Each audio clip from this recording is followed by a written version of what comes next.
모든 교양은 남 얘기입니다. 안 물어봐도 알려주는 남 얘기 아날람 129회 2부. 여전히 사연과 사연 스페셜리스트와 함께하고 있습니다.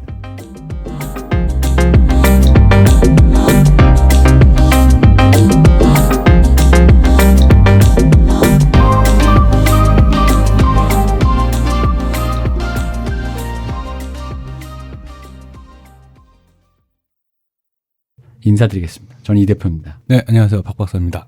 네, 안녕하세요. 한수석입니다. 저희가 할 얘기는 많지만 일단 광고부터 먼저 듣고 오겠습니다.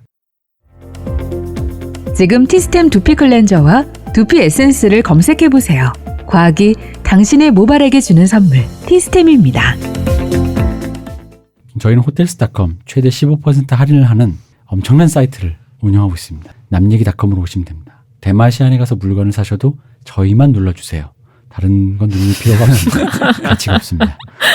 유튜브, 페이스북에도 많이 놀러 오시고 저에게 사연이나 기타 의견을 보내실 분은 남얘기 namyegi gmail.com으로 보내주시면 되겠습니다. 저희가 사실 사연을 하는데 원래는 저희가 방송을 시작할 때 그래요. 좀 톤을 올리자고. 네. 가뜩이나 저희가 원래 졸음 방송이긴 하지만 우리끼리는 최대한 톤을 올린 건데 근데 이 사연 갈수록 무거워서 톤을 올리기가 뭐해. 이게 마치 사연자의 그런 진지함에 장난스럽게 건성을 그래서 그렇다고 이렇게 좀 진중하게 무게 잡고 하자니 이게 또 그렇고 하여간 저희가 고민이 많은 회차입니다. 사연이. 네, 저희가 좀 가볍게 얘기하고 웃으며 얘기한다고 해서 사연을 가볍게 다루는 건 아니지만 듣는 사람이 있어서 또 이렇게 불편하시거나 불쾌한 분도 있을 수 있어서 조금 조심스러운 건 분명히 있어요. 제가 이 얘기를 왜 드리냐면 오늘 드디어 이 사연 두 가지를 할 건데요. 이 두 개가 저희한테 여태까지 온 사연 중에 거의 최고 레벨이에요. 제가 보기엔.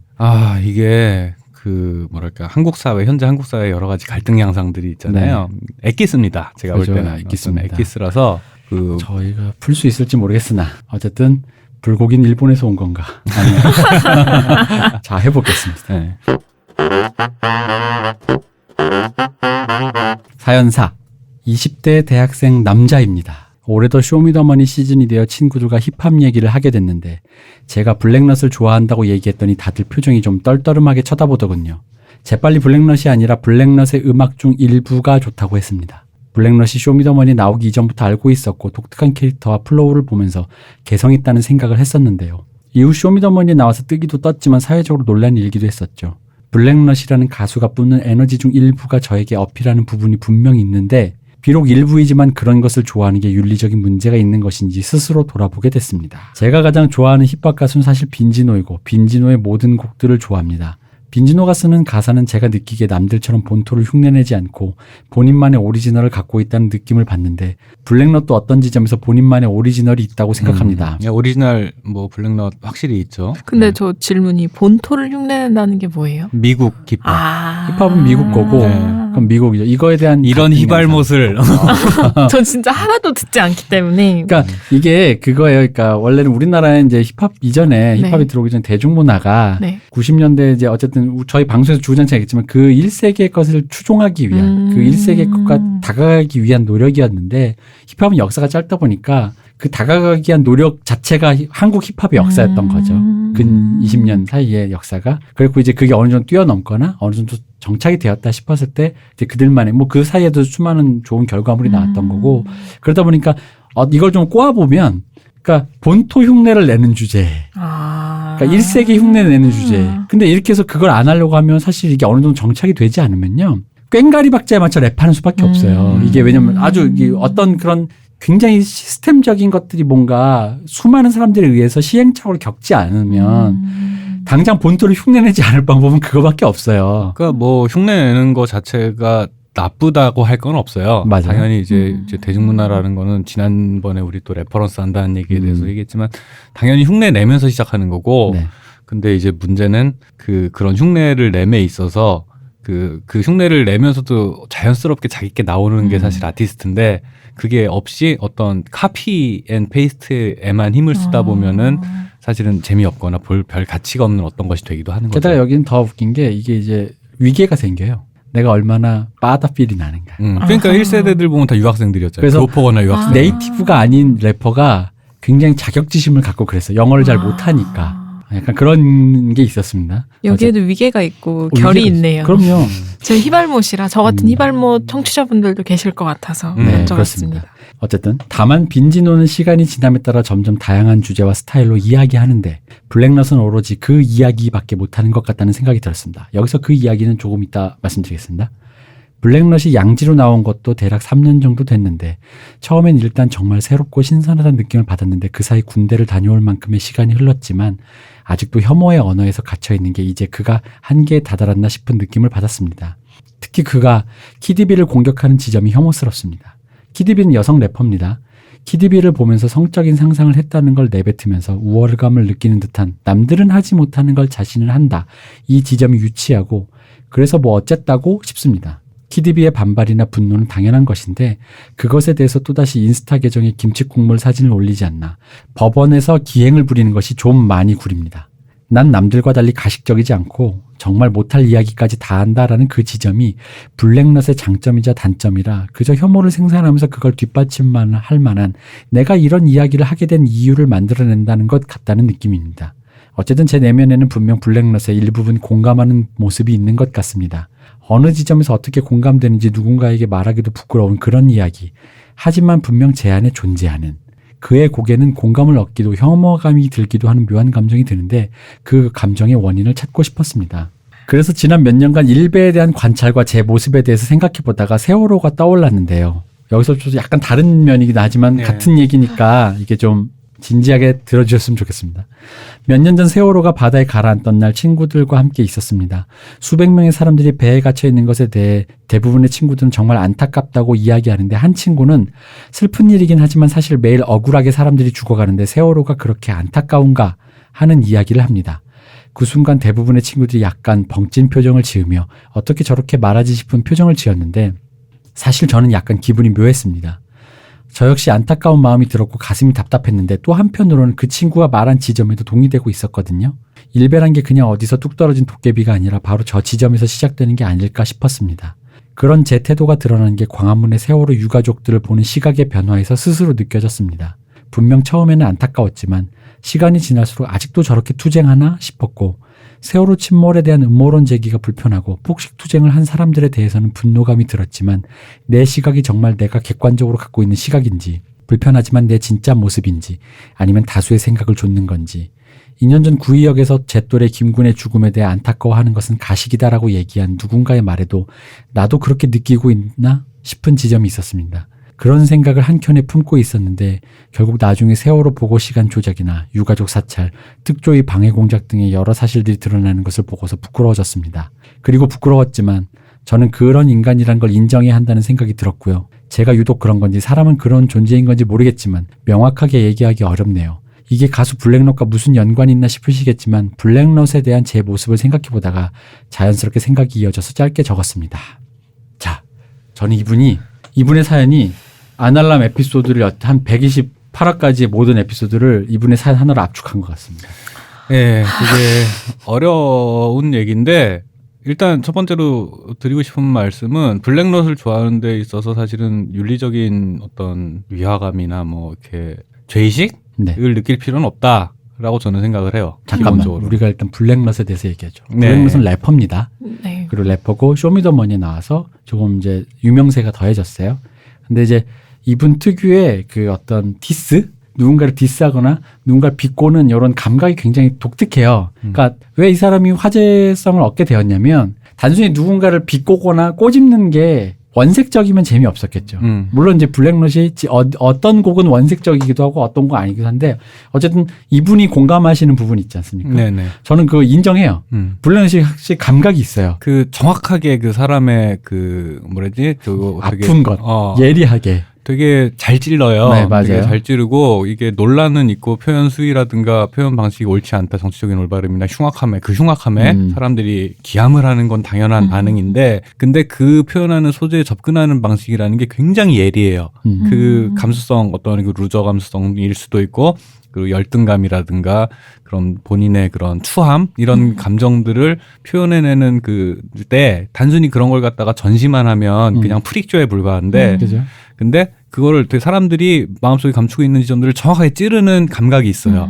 그래서 저는 그런 면에서 분명히 블랙넛이라는 창작자가 존중받을 부분이 있다고 저는 생각은 해요. 그러니까 그런 부분에 공감이 돼서, 그러니까 그 다르게 얘기하면 무퉁쳐서 얘기하면 예술가적 센스가 있다. 그건 사실이에요. 네, 맞아요. 그분의 작품에 예술가적인 센스가 있고 그것은 블랙넛만이 가지는 어떤 특장점, 아이덴티티인데, 근데 이제 문제는 그거죠. 그러니까 그런 센스를 통해서 구현되는 내용물의 결과가 이제 무언가를 혐오 언어를 재생산하는 수준까지 갔는데, 처음에는 그냥 단순히 예를 들어 그때 그 블랙넛이 나왔던 쇼미더머니 시즌에는 YG 출신의 그 래퍼 위너의 송민호가 거기에 있었어요. 송민호 씨가. 그러다 보니까 거기서 유행시킨 구호가 어차피 우승은 송민호라는 힙합식으로 얘기한 펀치라인을 네, 그래서 그래서 이게 히트시켰죠. 송민호 씨를 우스운 사람을 만들어 버렸죠. 그렇죠. 그래서 그런 포인트를 찌르는 감각이 있어요. 정확하게. 근데 그 감각이 뭐겠어요.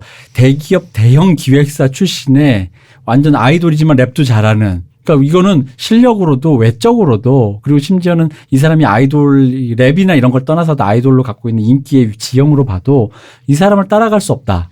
내가 그 사람 그럼 언더독으로서 이 사람과 같이 붙었을 때 이 사람을 통해서 무언가를 화제성을 얻으려고 한다면 무엇이 되겠는가. 근데 대놓고 저열하게 대부분 이제 힙합 초기에 그랬어요. 너는 아이돌이지만 나는 뭐 진정한 예술가 이런 식이었다는 거죠. 그치. 나는 거리 예술가. 맞지. 그러니까 뭐 그 전제는 거야. 너는 아이돌이고 뭐 잘난 척하지만 결국 실력은 내가 더 이고 내가 진짜 예술가야라는 태도였는데 블랙넛은 이건 그것도 한 번 더 뒤집은 거야. 한 번 더 뒤집은 거죠. 그 태도는 너무 원색적이고, 그러니까 여기서 예술가적 센스가 나왔다라는 거죠. 어차피 우승은 송민호라는 그 말에는 그 많은 맥락이 들어가 있는 거예요. 예를 들어 블랙넛의 외모가 송민호 씨 외모보다 그렇게 비교감이긴 하죠. 그렇죠, 그죠. 그러니까 비교하기 나 사람 외모 보고 얼평하는 건 아닌데, 그러니까 그분은 정말 아이돌이니까 잘생겼잖아. 그쵸. 그러니까 그분에 비해서 외모로나. 그 블랙넛은 블랙넛은 일반인이죠, 사실은. 일반인인데 잘 가꿔진 아이돌하고 사실은 상대적으로 외모로서 메리트를 가지기 힘든 건 당연한 거고.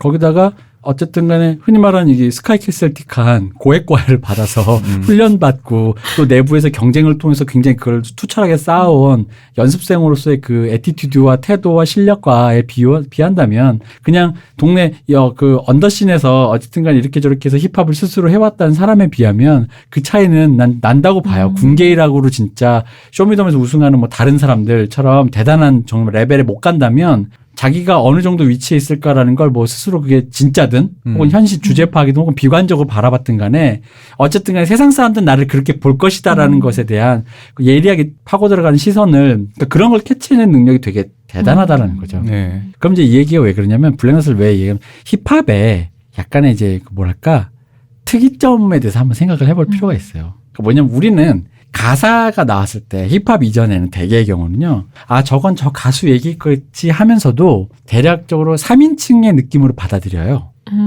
좀 더 설명해 주세요. 그러니까 뭐냐면은 이소라 씨가 남다른 길을 가는 내게 하면서 이렇게 뭐 헤어짐의 이별에 대한 얘기를 하는 건 이소라 씨 본인의 얘기일 수 있지만 또 보편적인 그 어떤 것이라는 화자가 보편적 어떤 그러니까 화자라는 하나의 느낌으로 받아들이죠. 그냥 창작된 어떤 픽션이라고 생각을 그죠, 하는 픽션. 거죠. 그 픽션 창작물이라고 생각을 하는 거죠. 현실이 아니라. 근데 이제 맥락상으로 아 저거 뭐 예를 들어 작사 이소라 돼 있으면 저분의 어떤 개인적인 얘기겠거니. 근데 가사에 뭐 남다른 길을 가는 내게 아 본인이 음악가고 예술가니까 뭔가 다른 사람과 사귀었을 때 그런 문제가 있었겠구나. 뭐 이런 류의 추측은 할 수 있겠지만 보통 받아들이긴 그렇죠. 근데 이제 랩이라는 게 화자가 말을 하는 구조로 돼 있다 보니까 래퍼가 말하는 가사는 그 래퍼의 이야기로 받아들이게 돼요.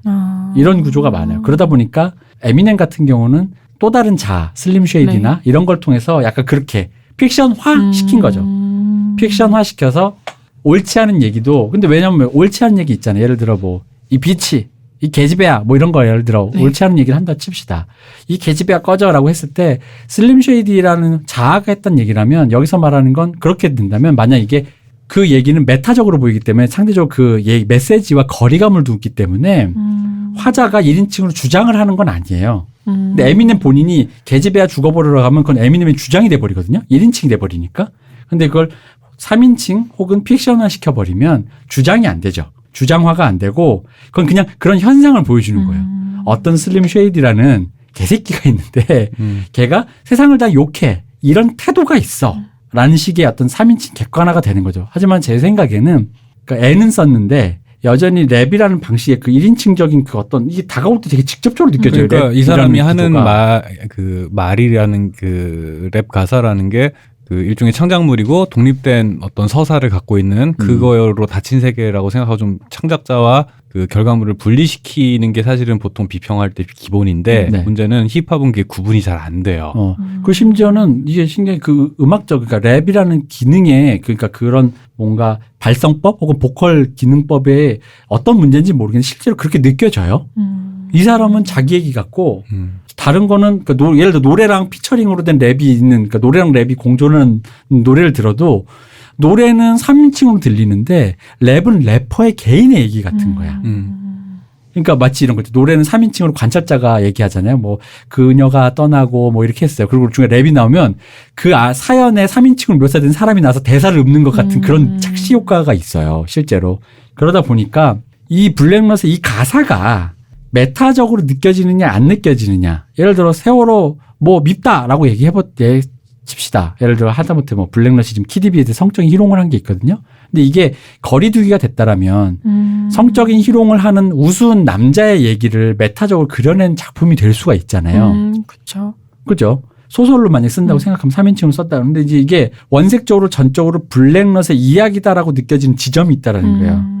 근데 저도 이 사연을 읽고 찾아봤을 때 본인이 그걸 아예 깔고 전제하고 태도를 보여주는 것도 있는 것 같다고 느꼈거든요. 네, 그렇죠. 그 본인이 당연히 그걸 보면은 블랙넛이 그냥 그렇게 생각하고 있는 것 같아요. 근데 이제 여기서 이제 우리가 그 얘기를 해볼 필요가 있는 거 뭐냐면 블랙넛의 옛날 노래 중에 졸업 앨범인가요? 제가 그 얘기를 할까 말까 좀 망설였는데 네, 그 얘기를 하지 않으면 네. 지금 말씀하신 얘기 맥락이 그걸 알기가 쉽지가 않아요. 예, 사실은 저는 그 노래 가사를 보고 솔직히 되게 감탄했어요.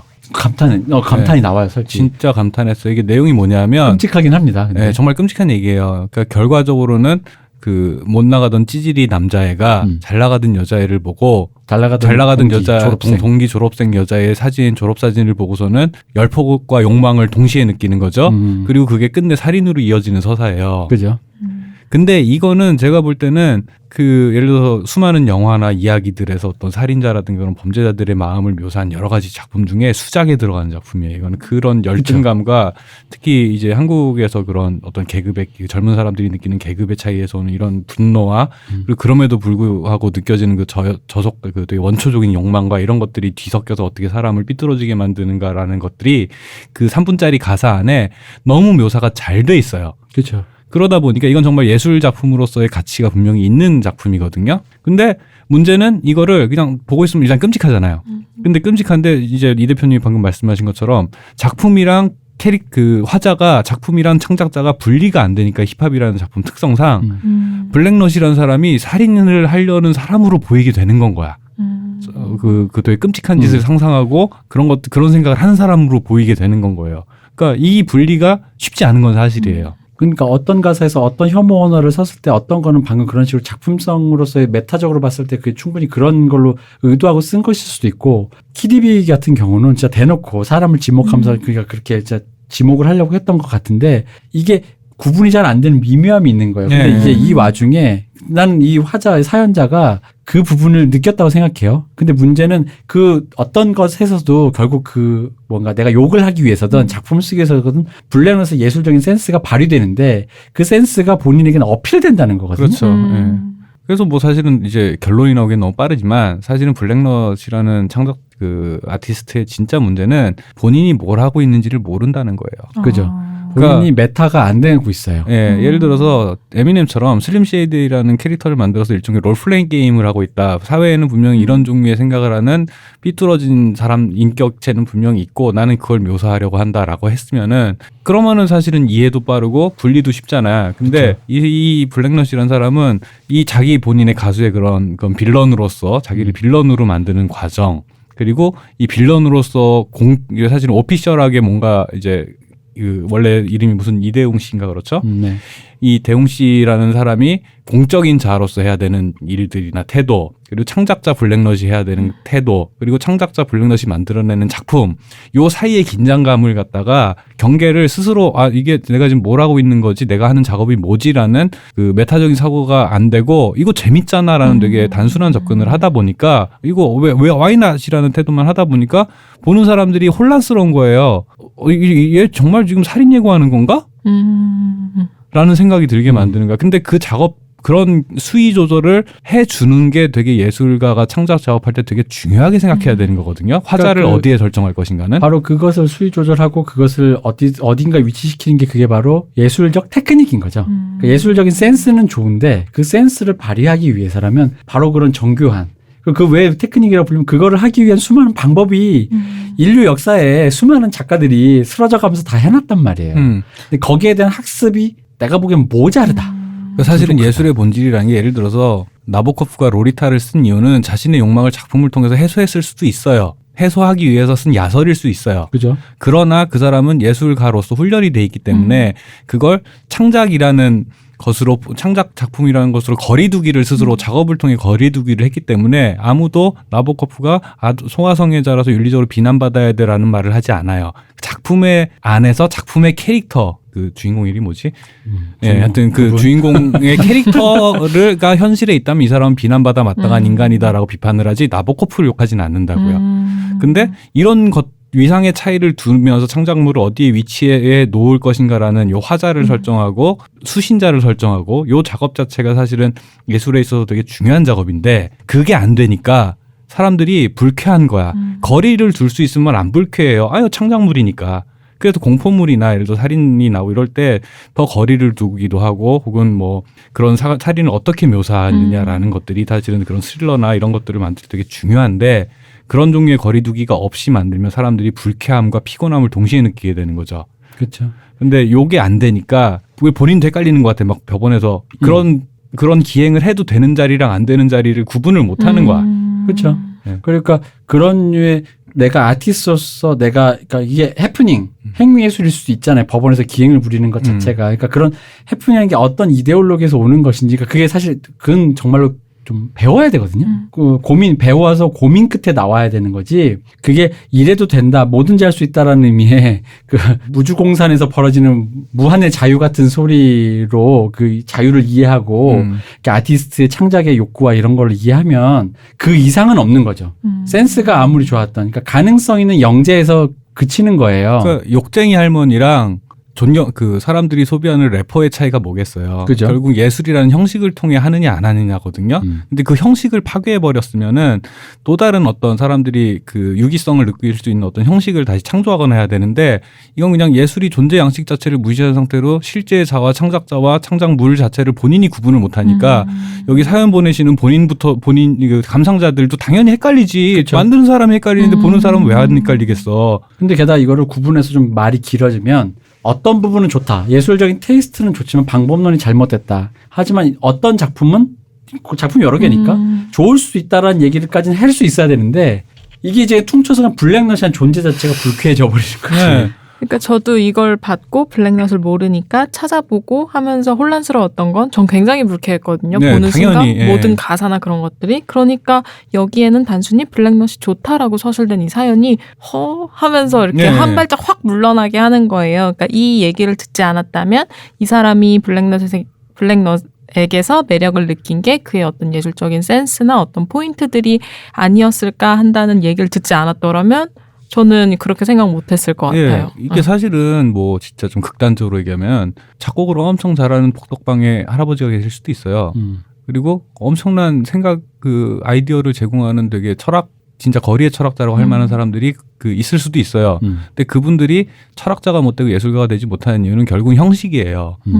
형식 안으로 들어왔을 때 그런 것들이 예술로서 작품으로 가치를 가지고 그렇다고 해서 내가 뭐 형식을 지켜야 되는 꼰대 같은 소리 하는 게 아니라 예술의 본질이 형식이에요. 근데 그런 형식을 갖춰서 꼴을 갖춰서 내놔야만 하는 것들에 대해서 이 개념 자체가 아예 없어버리니까 블랙넛이라는 사람의 자아가 나쁜 놈인 거랑 나쁜 놈을 표현하는 블랙넛의 작품이라는 거는 그 차이를 만들어주는 게 결국은 랩이고 랩을 하는 이유가 결국 그건 거잖아. 그죠? 그러면 내가 볼 땐 그냥 무례한인 거랑 무슨 차이가 있냐라는 건 거지. 본인이 그 차이를 없애버리니까 욕을 먹는 거야. 그렇죠. 그래서 사실 키디비에 대해서 뭐 이렇게 어쩌고저쩌고 했다라고 하는 이 얘기를 한다 못한다라는 건데, 그러니까 이 인칭을 구분하고 형식을 구분해내고 거기 속에서 나와 내가 생각하는, 왜냐하면 난 예술적인 센스가 있다고 느끼는 지점이 뭐냐면, 그냥 예를 들어 아까 송민호, 어차피 우승 송민호라는 그 함축적인 펀치라인 안에는 솔직히 누구나 다, 예를 들어 같은 남자끼리라면 좋겠다 잘생겨서 야, 이렇게 한번 꼬아보고 싶은 이 어떤 네. 마음이 있잖아.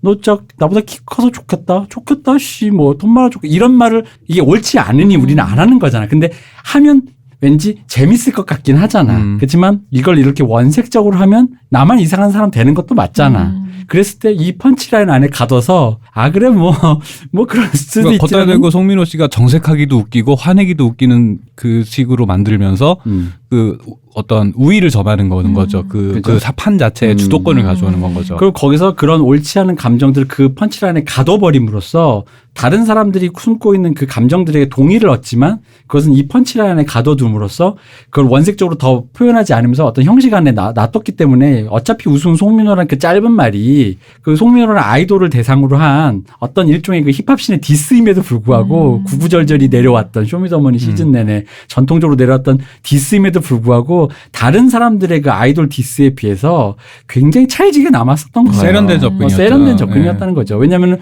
거기에는 일종의 그 블랙러시 누누이 견지해온 돈 없고 가난한 20대 남자의 열폭이라는 게 들어있단 말이에요. 넌 잘생기고 멋있고 대형 기획사에서 돈까지 받는 그런 연습생이지만 난 아무것도 없어서 여기 나왔는데 너가 여기까지 나와서 골목시장 방해하면 어떡하냐라는 이 긴 문장이 거기 하나에 다 들어있단 말이에요. 하지만 그것도 현실이니 난 받아들일게. 오케이 해봐. 받아들일게. 하지만 이런 걸 하지 말라는 법은 없으니까 내가 한마디는 해볼게 하면서 비꼬, 그러니까 이 모든 게 들어있다면, 그러니까 그런 센스가 그 펀치라인이 될 수 있는 건데, 근데 그런 식으로 계속 발달했으면, 나는 그래서 블랙넛을 그 시즌에 처음 봤지만 블랙넛이 좋은 센스가 있으니 더 잘 될 수 있겠다 생각했어요. 근데 감은 있으나 정제가 되지 않은 상태네요. 그러니까 그런 것들이 결국은 그런 이제 예를 들어 빈지노 씨 같은 경우에는 되게 훈련받은, 또 그림 원래 그리셨던 분이고, 그러니까 그런 종류의 훈련이라는 것 자체가 사실은 정제되지 않은 상태의 퓨어한 재능으로 결과물이 나온다라고 하는 거는 사실은 그런 일은 제가 볼 때는 없어요. 예술이야말로 더 훈련된 사람들이 해내는 분야인데, 사람들이 재능으로 다 한다 생각하는데 재능은 기본이고 예술이야말로 형식에 대한 훈련이 돼 있어야 그 다음에 뭐가 가능해지는 분야거든요. 근데 그거를 간과해요. 간과하고 자기한테 와닿는 몇몇 임팩트 있는 부분들만 딱 놓고서는 그걸로 예술이 다 된 것처럼 얘기를 해버리니까 본인 손해예요. 그렇게 됐을 때 사람들한테 오해받는 걸 자처하는 거예요, 이거는. 그래서 저는 이거는 사실은 사연자의 잘못이 아니라 블랙넛의 잘못이다. 저는 그렇죠. 그렇게 생각합니다. 근데 사연자는 그 위화감을 정확하게 캐치해내신 거예요. 그렇죠. 근데 이제 어쨌든 블랙넛에 대해서는 그런 거고, 이분의 사연은 사실 두 프레이즈로 돼 있잖아요. 여러 겹이 네. 겹겹이. 그러니까 일배를 혐오합니다만 친구 중엔 그런 사람들도 있고, 일배를 하는 친구도 있는데, 블랙넛의 지점을 어느 정도 이분이 블랙넛을 좋아하다 보니 공감을 하다 보니까 네. 이분은 지금 일배의 사고방식도 이해가 되신 거야, 내가 보기에. 네. 그죠? 그리고 자기가 세월호나 그런 부분인데 그런 당사자의 입장도 공감하면서도 그것을 비판하는 것에 대해서도 네. 저렇게 말할 수도 있겠네라고 하면서 공감이 되신 거예요. 그러다 보니까 본인 스스로 되게 헷갈리신 거죠. 블랙넛과 같은, 블랙넛을 볼 때 마음 상태와 같이 사회현상이나 사회현상을 바라보는 현상도 그렇게 생각을 하시고 있는 거예요. 그러니까 저는 이런 종류의 고민을 하시는 분들이 더 많아졌으면 좋겠는 게, 사실은 지금 사회의 여러 가지 갈등 중에 갈등의 가장 큰 요소들이 이런 종류의 사고를 하지 않는 것이, 그러니까 이제 쉽게 말하면 요즘에 이제 타자화라는 말을 많이 한단 말이에요. 그러니까 이런 고민을 하면서 이제 타자화 시키면 뭐가 문제냐면, 그 일베는 나랑 상관없고 나는 쟤들을 미워해. 밀어냈죠. 디아더스를 밀어냈단 말이야, 일베를. 근데 내가 일베에 공감하는 지점을 갖다 발견했어. 그러면 그때 이미 한번 밀어냈잖아. 그러면은 나한테 그런 일베에 공감한 게 있을 수도 있지가 아니라, 나도 일베인가? 극단적인 중간이 없어요. 극단적이라는 거 중간이 없어요. 당연한, 그러니까 일베라는 게 하늘에서 뚝 떨어진 게 아니라, 제가 정확하게 기억하는데 2009년에 기아 타이거스가 그 코리안 시리즈에 우승하면서 LG 트윈스 갤러리를, 제가 그때 당시 LG 트윈스를 좋아해서 하고 있었는데, 그때 온갖 전라도 비하, 지역 비하 농담도 아니지 욕이었지. 그런 게 쭉 나왔어요. 근데 그때 당시에 제 기억이 나는 거는 그때 자정하려는 움직임들이 있었어요. DC 인사이드 안에서 이거 너무하다, 너무 같다. 라고 하면 그 말 한 당상자가 바로 리플로 미안하다, 내가 화나가지고 승분했다라고 사과를 했었단 말이야. 근데 분명히 봤어, 그거를. 근데 그게 어느 순간에 그런 말을 어떻게 그런 말을 할 수 있어 이 새끼야가 되면서 서로 미움이 더 커지잖아. 그래서 서로 완벽하게 타인이 돼버린 건 거예요. 그 전에는 그렇게 완전 불구대천지의 원수가 되진 않았었어요. 근데 이게 무슨 차이가 있냐라면은 그런 종류의 옳지 않은 생각들, 되게 부조리한 생각들은 누구나 갖고 있는데 그런 요소들이 어딘가에서 발견이 됐다고 해서 저 끔찍한 건 나랑 상관없지라고 밀어내버리면 본인에 대한 인지 부조화만 생기는 건 거야. 나도 저런 못된 면, 맞아요. 썩은 면이 있는데 저걸 갖다 나랑 상관없는 문제라고 나는 공식적으로 오피셜하게 밀어놨어. 근데 내 안에 자꾸 올라. 그러면은 어쩔 수 없어 난 망가져버렸나 봐라는 소리를 하게 돼. 아니, 망가진 거 아니거든요. 그러니까 자꾸 그런 식으로, 그러니까 내 안에서 일배든 워마드든 그런 요소들이 분명히 발견이 됐을 때는 내가 워마드가 됐어, 내가 일배가 됐어가 아니라 그런 면에 공감하는 사람들이 있구나. 그리고 나도 그런 데에서 멀은 사람이 아니구나. 그렇기 때문에 저 삐뚤어진 인간들이 왜 삐뚤어진지 나도 이해할 수 있을 것 같아라고 해야 문제 해결의 출발이 되는데 쓰레기장에 밀어놓고선 덮어버리는 거야, 계속. 그죠. 그러니까 그게 심지어 그 사람들 삐뚤어졌는지 안 삐뚤어졌는지 이 판단을 떠나서 네. 저거에 뭔가 공감하는 사람이 있다라고 한다면 나도 그러니까 저 사람들이 공감하는 데는 분명히 이유가 있어요. 저 사람이 나랑 완전히 사고체계나 그런 게 다른 사람이 아닌 이상 어쨌든 같은 사피엔스로서 그럼 그들이 공감하는 지점에 나도 분명히 내가 만약 공감은 안 되더라도 이해할 수 있을 만한 지점은 분명히 있을 수도 있어요. 그게 일배가 됐든 워마드가 됐든 뭐가 됐든. 근데 그거를 이렇게 타자화시켜버리면 그런 계기조차 끊어져 버린다는 거죠. 근데 그럴 때 이분은 바로 그 지점에서 거기서 그 공감하는 지점을 두 개 다 느꼈는데 그 지점에서 어디가 옳은지 그른지는 파악은 못하겠지만 내 안에 뭐가 있는지가 지금 이렇게 근데 내 생각에 이분도 이 답답하고 묘한 기분 있잖아. 네. 이게 불안감인 거야. 네, 내가 이렇게 나쁜 사람이었나? 라는. 그러니까 저도 이 사연을 읽고 하고 싶었던 얘기랑 되게 많이 지금 일치한다고 생각해서 되게 반가웠던 게 저는 딱 이걸 읽고 이게 모두에게나 굿과 배드는 공존하고 있잖아요. 사실 네, 모든 그렇죠. 현상이든 뭐든. 근데 우리는 올 굿 아니면 올 배드로밖에 안 보는 거예요. 그러니까 맞아요. 그렇게 딱 갈라놓고 보니까 내 안에서 배드가 발견됐을 때 너무 놀라는 거고 네. 내가 나쁘다고 생각했던 대상에게서 굿이 발견됐을 때 아니야 그럴 리 없어 라고 확 치워버리게 되는 거 그게 가장 먼저 떠올랐거든요. 그러니까 어느 하나만 존재한다고 생각하니까 그 두 개가 같이 되는 것들이 그리고 그 두 개를 같이 발견한 내 자신이 잘못된 사람이라고 확 이분법적으로 미뤄져 버린다는 그런 느낌을 많이 받았어요. 제가 궁금한 것 중에 그런 식으로 자기 혐오에 빠지는 사람들이 꽤 있잖아요. 네. 그런 분들 상담하러 오면 뭐라 그러세요? 어떤 종류의 자기 혐오인지 좀 더 얘기해 예를 주시겠어요? 들어서 내가 자기 자식을 미워하면 안 되는데 너무 밉다든가 자기 여동생이나 가족 가까운 사람 친한 사람을 미워하면 안 되는데 밉다도 갑자기 미워지는 순간이 온단 말이죠. 근데 저 어릴 때 생각해 보면은 그런 순간이 왔을 때 둘 중에 하나인 것 같아요. 쟤가 나쁜 놈이야라고 하니까 내가 미워해라고 생각했든가 아니면은 나 이것밖에 안 되는 인간이었나? 나 스스로도 정진해야지라고 하면 스스로 괴롭혔던 것 같은 거야. 근데 그때 옆에서 아니야 원래 그럴 수 있어라고 누가 얘기를 해줬으면은 마음이 더 편했을 텐데 그 둘 중에 하나밖에 없으니까 그러니까 결국엔 둘 다 자기를 갉아먹는 일이 돼버리는 거잖아요. 저는 질문하게 되는 것 같아요. 왜 미워하면 안 돼요? 뭐가 미워하지 못하게 해요? 왜 미워하면 안 될 것만 같아요? 친하게 지내야지. 그럼 뭐 엄마가 그렇게 시켜서요? 뭐 그러면 안 되잖아요. 그러면 안 되잖아요는 그러면 누가 심어준 당위인가요? 네. 이거 되게 중요한 질문인 것 같아요. 누가 심어준 당위라는 거. 우리가 옳지 않다라고 얘기하는 수많은 것들이 사실은 되게 관성적인 사고에서 기인하거든요. 그렇죠. 그러다 보니까 예를 들어서 일베라는 게 사실은 저는 처음엔 흥미로웠어요. 거기에서 추천 버튼이 민주화였고 비추 버튼이 민주화였고 추천 버튼이 산업화였단 말이에요. 근데 산업화와 민주화라는 두 개념으로 시대를 구분하고 세대를 구분하는 통찰이 그들의 농담 속에 분명히 있었단 말이에요. 그죠. 그들은 자기도 모르게 시대를 통찰한 거예요, 분명히. 근데 그걸 걔들이 하는 못된 말들에 덮여서 그들이 하는 어떤 블랙넛과 마찬가지로 되게 아픈 데를 후벼파는 그 통찰들이 다 무시당했었던 거죠. 근데 이제는 산업화 세대, 민주화 세대라는 프레임은 너무나 자연스러운 어떤 사고 구조가 됐잖아. 그죠. 그렇게 된 한 10년 걸렸죠. 그런 식으로 뭔가 이제 이해하려는 노력이 먼저 선행되지 않고 배제부터 하게 되면은 내 스스로의 삶이든 뭐든 너무나도 1차원적이 돼버리는 그런 이제 결국엔 자기 손해다라는 생각을 하게 되는 건 거죠. 그러니까 저도 솔직히 일베 보면 굉장히 불편하거든요. 불편할 수밖에 없고 또 제가 가지고 있는 어떤 사회적인 어떤 소속들을 건드리는 걸 굉장히 많이 하기 때문에 싫거든요. 솔직히 말하면.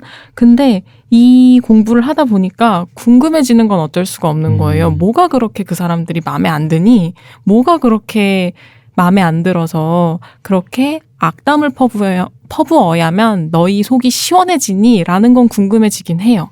화풀이할 대상이 필요한 건 분명히 있죠. 그러니까 근데 내 안에 이 비틀린 마음이 들어왔을 때 그게 이제 어느 순간 그 굉장히 예리하게 벼려져 가지고 굉장히 사안이나 인물이나 현상이 굉장히 눈앞에 선명히 보일 때가 있어요. 한번 다들 경험해 보셨을 거예요. 근데 이상하게 그리고 그것이 그걸로 푹 찔렀을 때 굉장히 엣지가 생기는 순간이 있거든요. 그리고 그 엣지가 생긴다는 걸 확인하는 순간 쾌감이 생겨요.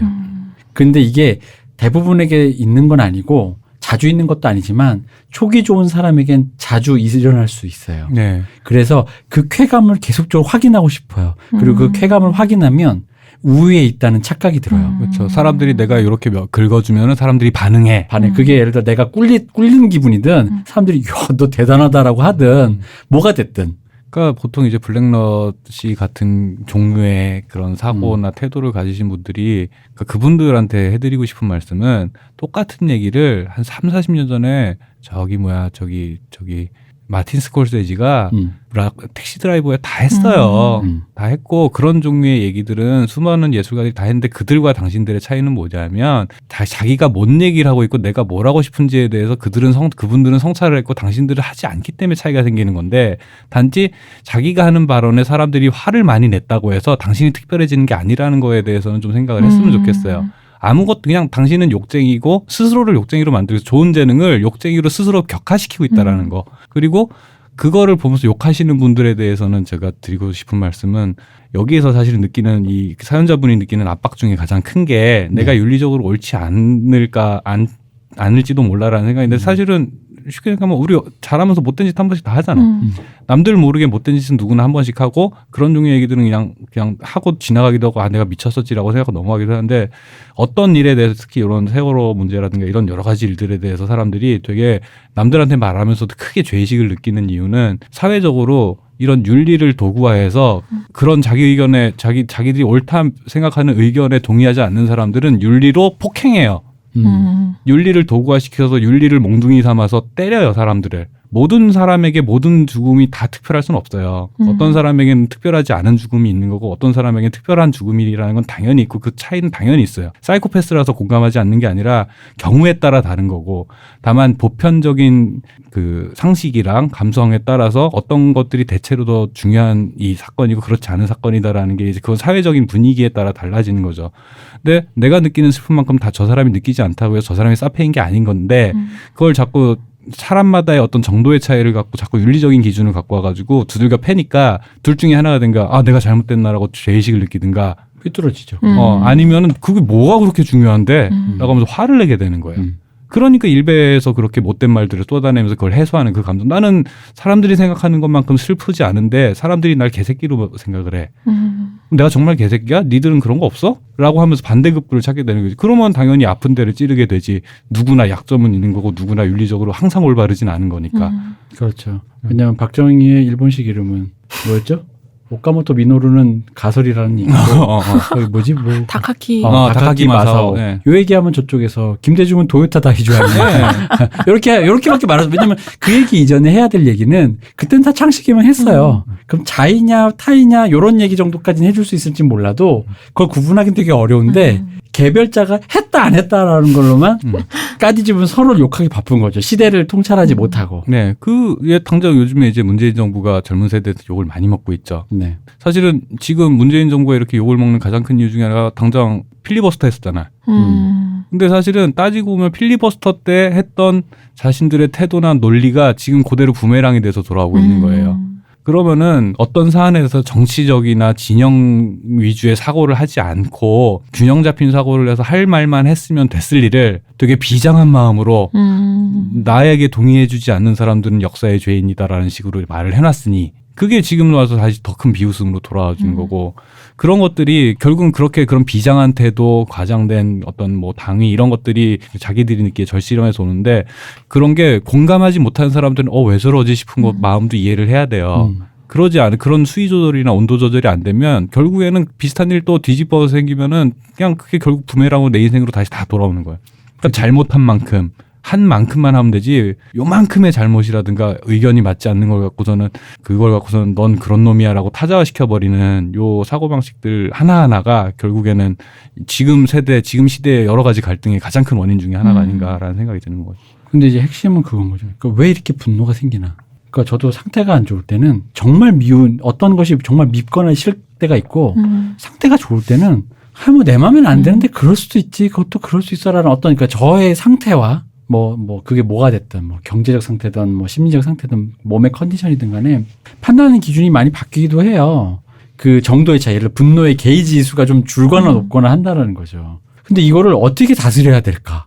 사실 이건 좀 어려운 문제 같아요. 왜냐면은 그 당시엔 정말 매몰되거든요. 아, 진짜 이 새끼 죽여버리고 싶다. 정말. 너무 미워 죽겠다가 있고 지나고 나면 요즘 인터넷 유행은 피카츄 배 만지고 있으라고.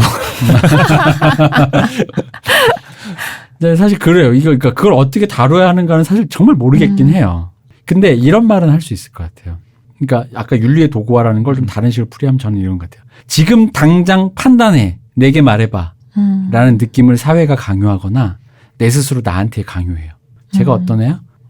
난 잘 모르겠다라고 말을 해도 되는 건데 난 쟤 싫어. 이거 아니지. 너 일배 어떻게 생각해? 감별자, 리트머스지 같은 느낌으로 상대를 색출하고 감별하고 나 스스로도 검열하는 거죠. 근데 그게 아니라 길게 봐야 되는 게 있어요, 세상에는. 아직 내 세대의 판단을 정지해야 될 것도 있어요. 시대가 판단해주고 시대가 인정해주고 시대가 무언가를 결정해줄 일도 있는 거예요. 하나의 인간이 내 앞에 있는 일을 다 알 수가 없어요. 특히나 인간이 요즘같이 정보가 많은 세상에. 옛날처럼 시골에 살면서 통장님이 저기 읍내 갔다 왔더니 이제 소문 하나 이렇게 듣고 요 정도 수준이 아니면은 사실 판단하기 쉽지 않다고. 그럼 이런 상황에서 거침없이 흘러가는 타임라인 속에서 내가 뭘 판단할 수 있을까? 근데 판단 정지한다라는 게 여기서 이 말을 하면 윤리적인 책무를 외면한다라고 판단하시는 분들이 많단 말이에요. 당신의 윤리적인 지금 이게 그 의무. 현대사 이제 6.25부터 군사정권에서까지 그 집단 학살과 이런 역사가 있어서 그런가 싶기도 하고. 그러니까 역사 짧아서도 그런 게 한 게 이게 당장 나는 그 이승복 어린이 사실 그 설화가 얘기해 주는 게 되게 웃긴 게 애한테 그걸 말해라 혹은 얘가 그걸 싫다라고 말한들 그 공산당에 그게 뭐가 의미가 있었겠어요. 나한테 위협이 되는 청년도 아닌데. 근데 말하라고 시킨 다음에 나는 공산당이 싫어라고 얘기했다고 굳이 입을 찢었다면 거기에 대해서 그리고 그것을 굳이 어린애들에게 폭력적으로까지 구전으로 들려준다는 건 뭐냐는 거지. 그렇지. 그거는 이제 그런 역사는 분명히 있을 거라고 나는 생각해요. 한수덕님이 아까 말한 표현 중에 제일 마음에 드는 건 그럼 그 당위는 누가 정해졌냐 라는 말에 대해서 사실은 생각을 해야 되는 게 그러니까 우리가 옳다고 생각하는 지금 현대 한국에서 2019년 현재 한국에서 대부분의 사람들이 이게 옳아라고 얘기하는 그 수많은 것들이 사실은 의외로 다 합의가 안 된 것들이에요. 네, 맞아요. 네, 합의가 안 된 것들이에요. 뭐 사실은 젊은 남성들이 페미니즘에 반발하는 가장 큰 이유도 사실은 그런 거거든요. 보편 가치와 합의가 된 거 맞냐라는 질문을 하는데 거기에 대한 답은 없이 내 말에 좀 반발하는 거야? 라고 하니까 젊은 남자들이 반발을 하는 거거든요. 마찬가지로 예를 들어서 그 일베를 하는 사람들 입장에서는 이 사람들 지금 일베를 옹호하는 게 아니라 그 사람들이 입장에서 볼 때 산업화 세대가 이 나라의 역사에 더 중요한 역할을 했다라고 자기들은 판단을 하는데 그 이후에 386 민주화 세대들은 무슨 소리야 니들은 사람들을 억압한 군사정권의 똘마니들일 뿐이지라고 해버리니까 라고 하는데 사실은 한국이라는 나라가 현재 여기까지 발전하는 둘 다 기여를 하게 맞거든요. 맞는데 어떤 가치가 마치 나만의 이제 나 혹은 나와 생각을 같이 하는 몇몇 혹은 어떤 무리들이 합의한 가치를 이미 그 가치가 보편 가치로 합의가 끝난 것처럼 얘기를 해버리니까 그 질문은 계속 해야 돼요. 지금 내가 어떻게 그런 생각을 할 수 있어가 아니라 그렇게 생각하는 사람이 있구나라는 태도가 먼저 필요한 이제 이 대표님 말씀대로 판단 정지한 상태로 더 살펴봐야 되는 일들이 있는데 일단 모든 사람들이 모든 일에 대해서 결론이 다 났다고 생각을 해. 그리고 거기서 화낼 준비를 이미 하고 있어. 레디하고 있어. 그러니까 이미 사안이 들어서 화냈다기보단 내가 이미 화나 있는데 그게 걸린 거야. 약간 난 요거에 가깝다고 보거든요. 맞아요. 그러니까 보통 분노하는 것은 그 우리가 생각할 때 워마드나 일베를 하는 사람들이 분노한다고 생각을 하는데 사실은 제가 볼 때는 그 반대에 있는 사람들도 마찬가지예요. 그분들도 분노를 엄청나게 해요. 그래서 뭐 홍진호 씨 옛날에 그 게이머 홍진호 씨가 했던 것도 있고 뭐 전효성 씨 같은 겨. 근데 앞뒤 안 재고 그냥 두들겨 패잖아. 그죠? 아니 일배를 하건 안 하건 간에 민주화라는 말을 잘못 오독을 했으면 그냥 잘못한 만큼만 혼내면 되잖아. 근데 밥줄을 끊으려고 달려들어. 그러니까 잘못한 만큼에서 그거 아니지라고 얘기했으면 그걸 끝난 일인데 이 사람 자체가 마치 세상에 존재하면 안 되는 사람인 것처럼 사람들이 굴었단 말이에요. 최근에도 그런 일들이 꽤 많았고. 그러니까 말씀하신 대로 이미 쌓여있는 분노를 쏟아낼 준비가 이미 된 상태에서 윤리의 도구화라는 게 어디서 나오냐면 난 이미 화낼 준비가 됐는데 화낼 핑계만 필요한 거지. 그러니까 윤리 자체에는 자기가 추구한다고 주장하는 그 윤리에는 아무도 관심이 없고 그걸로 두들겨 패는 데만 관심이 있는 거야.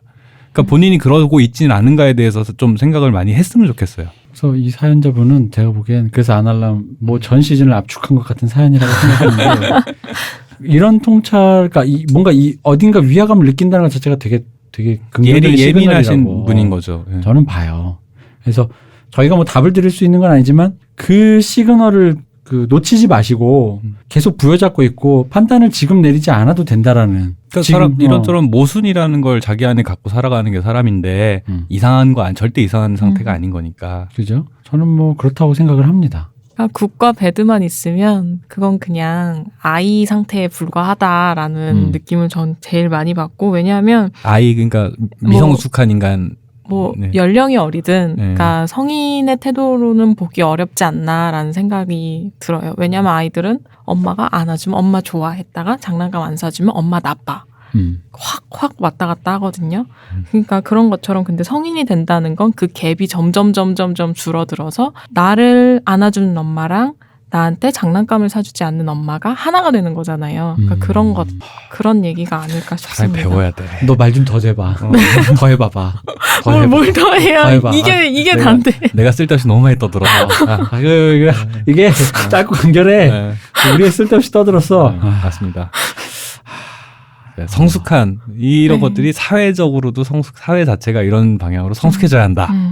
이런 다툼과 이런 것에서 판단을 정지한 상태로 뭔가 계속 굴려간다 보면 그 굴려가는 결과에 그게 어떤 걸어가는 길이겠죠. 이거를 프로그레스. 네, 그렇죠. 그러니까 아이도 성장하면서 나를 안아주는 엄마랑 장난감을 사주지 않는 엄마가 그냥 엄마구나. 그냥 그 사람이 내 엄마구나.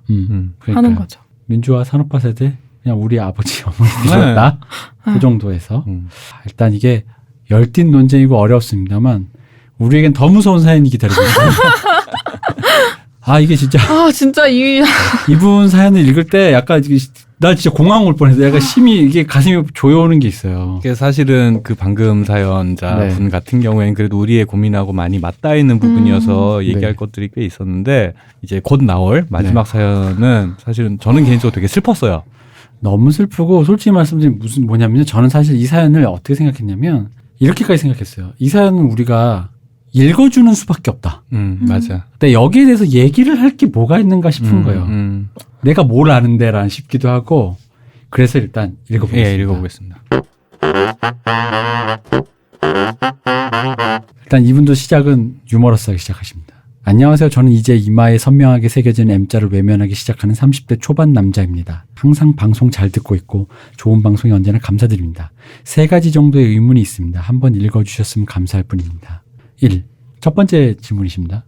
저는 작년 여름에 부친을 잃었습니다. 원래 몸이 좋지 않으신 상태였는데 크게 입원하셨다는 소식을 듣고 서둘러 서울에서 고향으로 내려가 모친과 함께 2달 정도 간호했더랬습니다.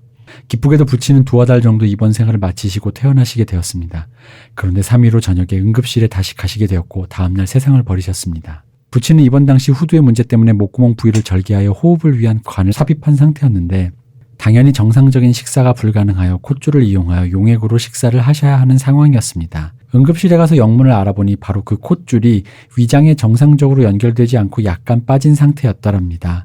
식사들은 옳게 위장까지 도달하지 못하고 상당량이 폐로 흘러들어가 버렸고 결국 음식물은 독으로 화하여 급성 폐렴을 불러왔다고 합니다.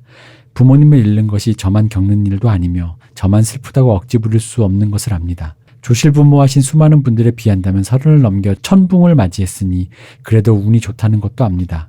문제는 그 콧줄이 위장에서 비어져 나와 있었다는 사실입니다. 한 해를 넘긴 지금에도 제가 조금만 더 주의했다면 아무리 힘들어하셔도 비스듬히 누워서 식사하시게 하지 말 걸 한 후회가 너무나도 막심합니다. 소용없는 짓인 걸 알면서도 당시 병원 직원분들을 원망해보기도 했고 눈먼 복수심에 잠을 설친 밤도 이미 여럿입니다. 직원분들이 세심하지 못해서 줄을 확실히 확인하지 않았던 게 아닐까? 자신들 잘못이지만 보호자들에게 책임을 넘겼던 것은 아닐까 하는 못난 생각도 많이 했습니다. 이런 생각들을 아직 정리하기가 좀 힘이 드는 게 사실입니다. 제가 아예 손쓰지 못했던 사고도 아니었습니다. 충분히 대비하고 관리할 수 있었던 부분을 놓친 것 같은 죄책감이 너무 큽니다. 지인들에게는 의연한 척 쿨한 척하기 바빠서 이런 이야기를 함부로 못하는 미련한 놈입니다. 한두 마디라도 세 분의 의견을 들어보고 싶습니다. 일단 첫 번째부터 얘기를 하죠. 아우, 이건 말이 많은 사람인데 뭐라고 사실은 드릴 말씀이 별로 없기는 해요. 근데 없기는 한데 저는 아버지가 심장 수술 3번을 하셨거든요. 네. 근데 이제 수술 동의서를 쓰러 한 2번 들어갔죠, 제가. 네. 근데 이제 마지막으로 수술 동의서를 쓰러 들어갔을 때 아버지에게 어떤 시술을 해야 되는데 의사가 수술해서 잘 될 확률이 50%라고 얘기를 하는 거예요. 네. 그래서 내가 질문을 역으로 했어요. 이 50%라는 게 100번의 수술이 누적이 돼서 50회가 성공을 했다라는 뜻이냐 아니면 어떻게 될지 모른다는 의미의 50%냐라고 했더니 후자래요. 내가 동의서를 못 쓰겠는 거야. 그래서 아버지한테 갔어요. 그래서 아버지한테 말씀드려요, 솔직히. 그랬더니 아버지가 듣자마자 나는 내가 아버지 입장이면 되게 고민하고 말씀하실 줄 알았거든요. 네.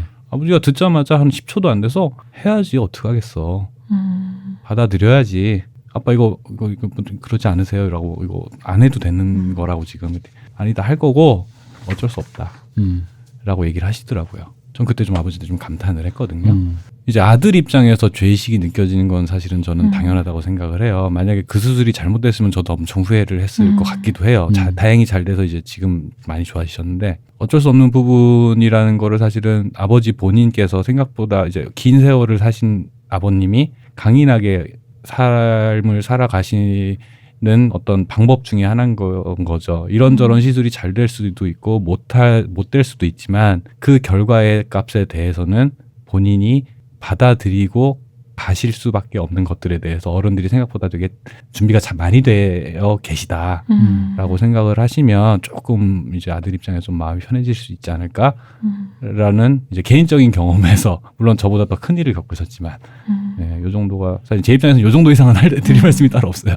사실 저도 읽고 정말 어떤 말을 해도 이게 참 되게 조심스럽고 어려운 사연이라는 생각이 들었어요. 근데 솔직히 지금 제가 드리는 이 얘기가 어떤 도움이 될지는 모르겠는데 이럴 때는 오히려 내 상태에 대해 객관적으로 설명된 어떤 이론적 그런 것들을 들으면 가끔씩 정말 우연하게도 그게 나한테 위로가 되는 순간이 있거든요. 약간 그런 걸 생각하면서 떠올랐던 게 다 아실 거예요. 아마 정확히는 이 사람이 이런 얘기를 했구나는 모르셔도 이제 퀴블러-로스라는 사람이 죽음 수용의 5단계 이제 이런 걸 제시를 했어요. 그래서 그 첫 단계는 부정하는 거예요. 그러니까 이 죽음 수용의 5단계는 죽음을 선고받은 사람들에게도 그들을 생각하고 만든 이론이긴 하지만 보편적으로 뭐 임종을 앞둔 부모를 둔 사람, 뭐 여러 사람들에게 많이 쓰여요. 심지어는 범죄 피해를 입은 사람들에게도 이 단계를 적용하기도 해요. 그래서 첫 단계는 부정이에요. 내가 닥친 상황을 일단 아니야, 그럴 리 없어. 절대 이 일은 나한테 일어난 일이 아니야 라고 부정을 하기 시작을 하고 2단계가 넘어가면 화를 내요. 왜 나에게 이런 일이 생겨야 되는데? 왜 난데? 왜 하필 그 사람이고 왜 나한테 이런 안 좋은 일이 닥쳐야만 하지? 라고 화를 내다가 화가 조금 탁 가라앉으면 이 상황에서 벗어날 수 있다면 난 뭐든지 할 수 있어요. 이 상황에서 나만 꺼내주신다면 내가 앞으로 더 착하게 살게요. 라고 협상을 하려고 해요. 근데 부정도 하고 화도 내고 협상도 시도했지만 아무것도 바뀌는 건 없거든요. 그때서야 나한테 슬픔이 찾아오는 거예요. 내가 할 수 있는 건 아무것도 없구나. 내가 화를 내도 달라지는 게 없구나. 그리고 그 슬픔에서 아주 오랫동안 헤매인 사람이어야만 하고 모든 걸 수용하고 받아들이는 단계가 온다는 게 이 5단계에 대한 설명이에요. 근데 한편으로는 이 5단계에 대해 비판을 하는 게 어떤 학자들은 그런 죽음이나 심각한 삶을 고통스럽게 하는 사건들을 마주한 사람들이 그 5단계를 정확히 거쳐간다라는 임상적 증거가 아무것도 없다. 그러니까 그게 과연 타당한가? 라는 얘기를 하기도 하는데 이 5단계가 그럼에도 불구하고 계속 회자되고 쓰이는 건 굳이 이 단계를 거쳐가지 않더라도 당신이 어떤 상태를 맞닥뜨렸을 때 맞게 되는 상태에 대한 건 명징하게 5개로 정리될 수 있다고 보거든요. 그리고 그 5단계 어디에 머물러 있든 당신이 이상한 게 아니라는 거. 당신이 너무 자연스럽게 느낄 수밖에 없는 감정이고 당신은 그 상황 속에서 그걸 느껴야만 그 다음 단계로 그것에서 벗어날 수 있음을 오히려 위로해주는 설명해주는 거라고 생각해요. 저는.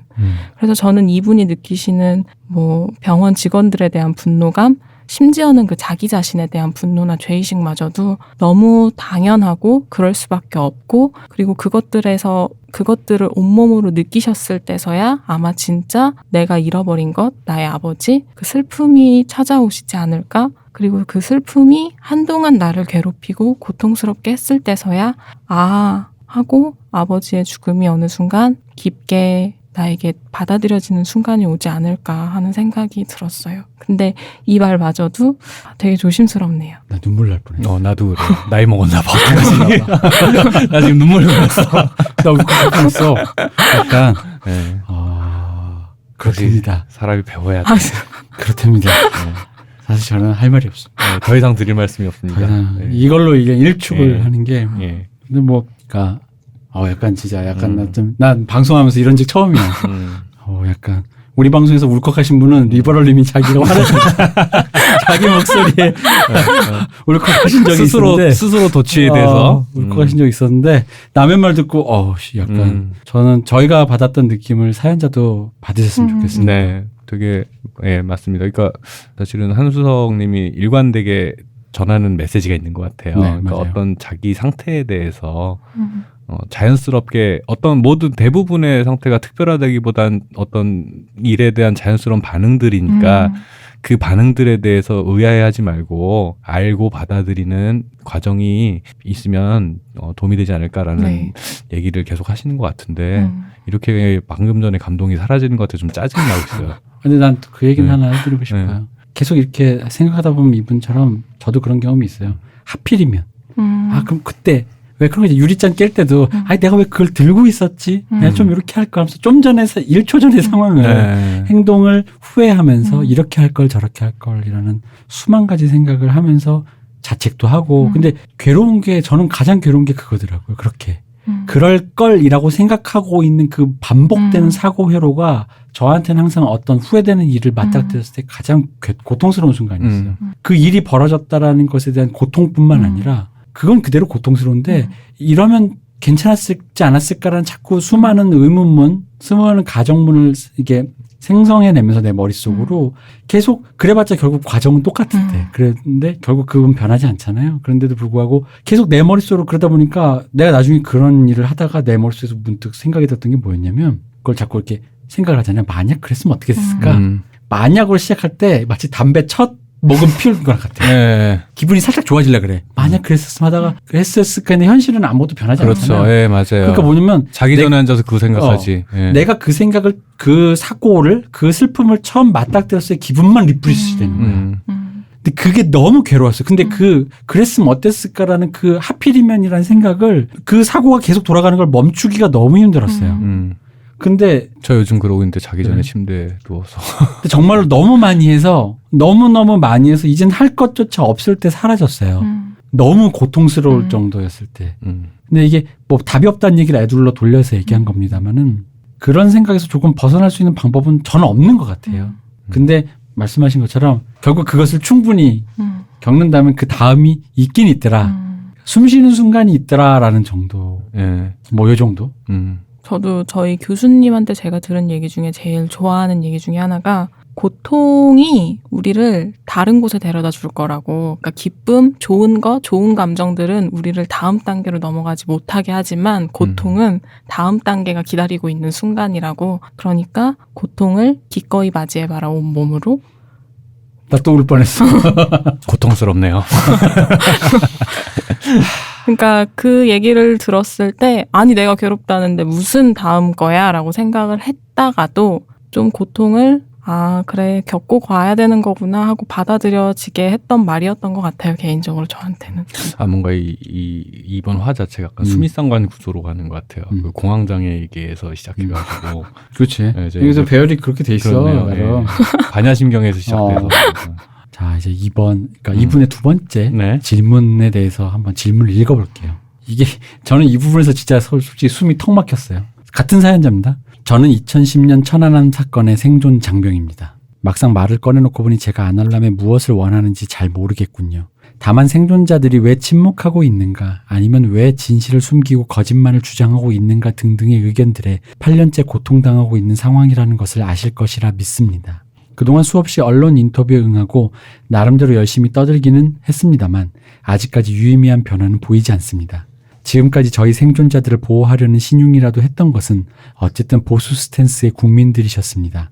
저는 위로만 받기보다는 아예 진보적과 이야기를 나누고 싶습니다. 조선일보에서 몇 번을 인터뷰하더라도 국민들의 인식에는 변화가 없으니까요. 자, 이겁니다. 제가 이거를 좀 편집을 했는데 네. 그 사실은 이분이 이제 아날람 쪽에서 원하신다면 인터뷰든 뭐든 더 많이 얘기할 의사가 있다라고까지도 얘기를 하셨어요. 그렇습니다. 그러니까 본인이 되게 괴로우셨던 건 거죠. 음. 그러니까 자기가 하는 말들을 어떤 프레임에 gathin 상태에서 사람들이 곡해해서 받아들이니까 그 상황 자체가 아마 되게 고통스럽지 않았을까라는 짐작은 할 수 있을 것 같아요. 그러니까 사실 이게 좀 생각보다 짧아서 이분이 정확히 저는 이 문장에서는 무엇 때문에 무엇을 하고 싶다라는 것까지는 잘 모르겠어요. 오히려 좀 더 이분과 연락을 해보고 싶었어요. 근데 이제 요것만을 보면 그러니까 본인이 겪은 상황 그리고 그래서 어떤 고통을 받고 앞으로 어떤 것인가에 대한 이런 문제 그러니까 어떤 사람의 상처라든가 어떤 사고를 다룸에 있어서 그것이 누군가의 편의에 의해서 그 사람의 상처보다는 그 상처를 왜곡한 문제 해결이라든가 그런 쪽으로 사람들이 접근하는 것에 대해서 본인들의 상처라든가 그런 것은 여전히 나아지지 않고 있는데 누군가는 문제 해결을 위해서 접근했지만 그것이 본인들에게는 때때로는 상처이거나 혹은 본인들에게는 아무런 효과가 없었던 그러니까 본인들은 당사자잖아요. 당사자라는 것은 이것의 진실 그러니까 예를 들어 천안함에 관련된 수많은 얘기가 있지만 여기서는 얘기하지 않겠습니다.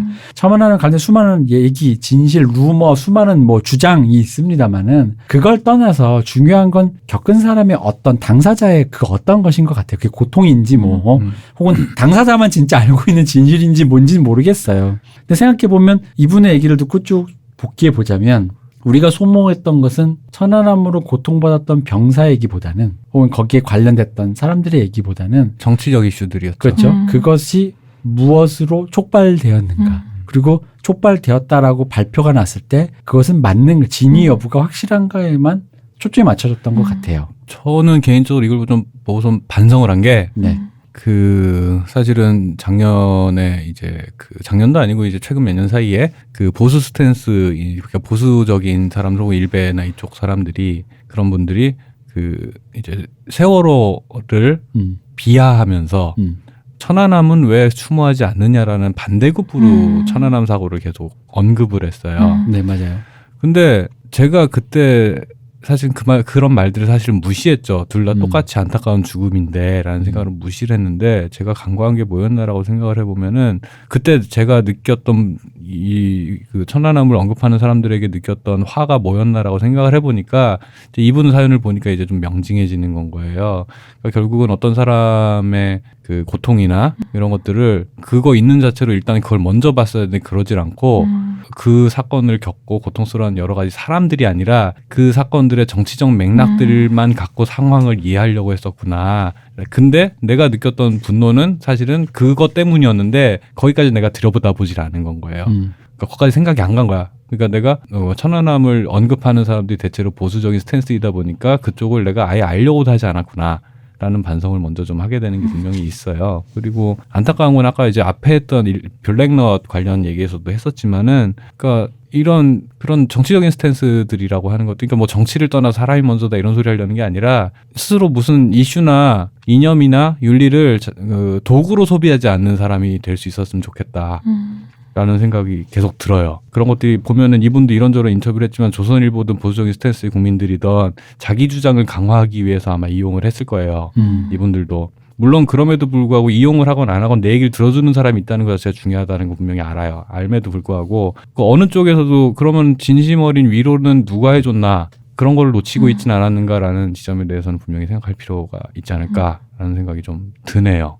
이 말씀대로 이 대표님 말씀대로 이런 사실관계라든가 뭐 정치적인 논쟁이나 뭐 이런 진실 게임에는 다 빼고 그런 건 다 빼고 그건 저희가 할 수 있는 얘기도 아니고 일단은 알지를 못하기 때문에. 그리고 저도 개인적으로 뭐 천안함과 관련된 어떤 정치적 이슈나 그런 사안들에 대해서는 제가 드릴 수 있는 말씀은 아닌 것 같고, 저는 앞전에 했던 첫 번째 사연이랑 두 번째 사연이 별개라고는 생각이 안 됐던 첫 번째 이유가 보편적 감정이라는 게 있잖아요. 우리가 무언가를 잃어버렸을 때, 상실했을 때, 그리고 어떤 나에게 고난이나 고통이 닥쳤을 때. 근데 이분이 가진 모든 사회적 배경이 남성이시고 나이대도 이제 어느 정도 사무른에 접어든 그 모든 조건들, 그리고 천안함의 생존 장병이라는 어떤 그런 것들마저도 이분이 당연히 겪고 넘어갔어야 하는 감정을 뭔가 느끼지 못하게 오랫동안 이렇게 막아두는 어떤 방패막이의 역할을 하고 있었던 거 아닌가?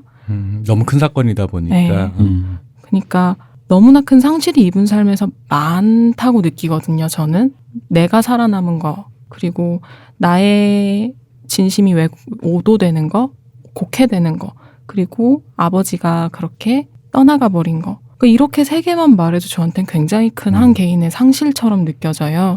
근데 보내주신 사연이 오히려 굉장히 어떤 이성적으로 적혀 네, 있어서 글을 되게 잘 쓰셨어요. 일단 편지를 네. 읽어보면. 그게 오히려 저한테는 괴리감이 좀 느끼게 했어요. 그러니까 굉장히 슬퍼하고 굉장히 감정적이 되어야 할 수도 있는 그런 상황들이 이렇게 이 사람에게 어쩌면 되게 유려하고 명징하게 정리되는 그 사이의 간극이 저는 잘 가늠이 되지 않았어요.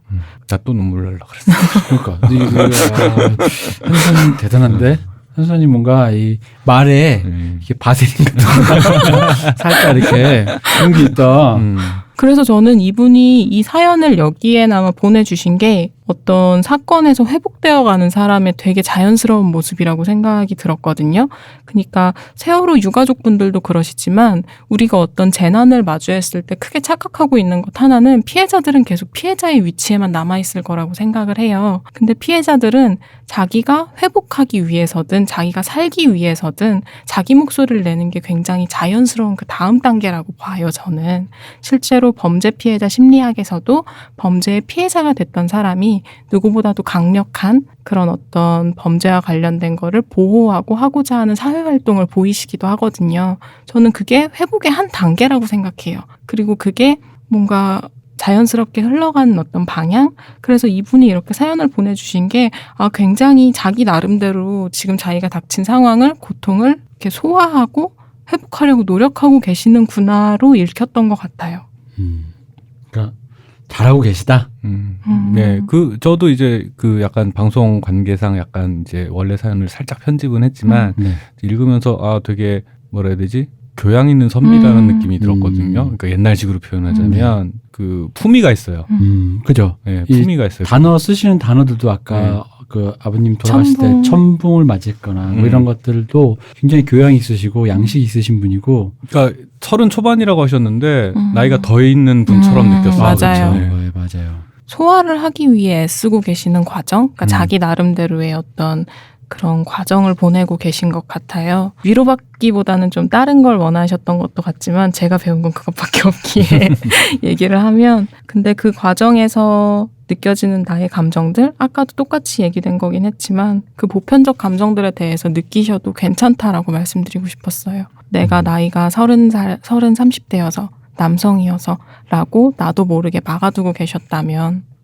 저는 이분이 충분히 이런 류의 감정들이 우리한테 섞긴 했지만 과연 이걸 누구랑 공유하고 있는가, 난 그러니까 그게 네. 좀 궁금한 거예요. 그렇죠. 이런 얘기를 보통 30대, 40대 남자들이 이제 뭐 친한 친구한테 할 수 있으면 그나마 좀 다행이고 사실은 대부분은 말을 못 꺼내죠, 아예. 그리고 남성들 자체가 정서에 대해서 이야기한다는 것 자체가 굉장히 부끄러워하죠. 낯설고 예, 부끄럽고 맞아요. 서툴고 그렇죠. 그렇게 교육 받아오기도 했고요. 그래서 이거를 특히나 예를 들어 다른 건 그래요. 그러니까 부모님 돌아가셨다는 것이 얼마 전 그나마 가까운 시일이니까 이건 그나마 가능할 수 있지만 이게 이제 이렇게 표현해 죄송합니다만 이런 식인 거예요. 천안함 사건을 내가 상처받은 어떤 것을 공유하기가 어려운 상태에서 시간이 이렇게 지나고 그렇죠. 10년 이렇게 엄청 빅이슈였잖아요.